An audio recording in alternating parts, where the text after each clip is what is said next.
Recently, you were sued in DC over resort fees. Right. Resort fees have come up consistently over the last couple of years as being a source of frustration among travelers. Yeah.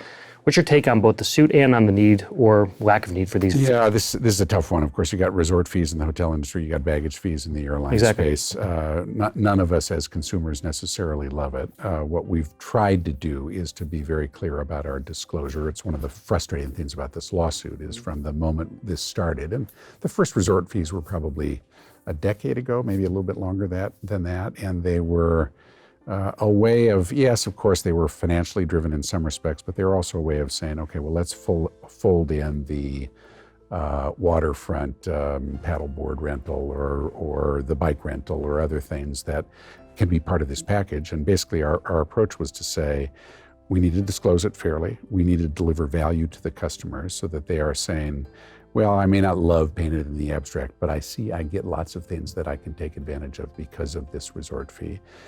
And then, of course, we listen to our customers and hear what they've got to say. We've been going through this for a number of years. We've been talking to the attorney generals of many states for a number of years.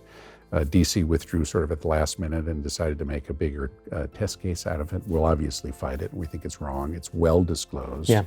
We'll go through it. And so you think that that this is disclosed enough for travelers, that people understand what they're getting, and that there's a clear understanding of the benefit of these fees when you're traveling. Yeah.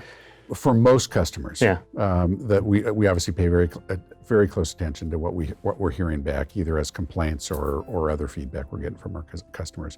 But our approach generally for each hotel is we ought to have a package of things that are included in that resort or destination. It can't just be a fee. That is a multiple of the cost of the fee. Got it.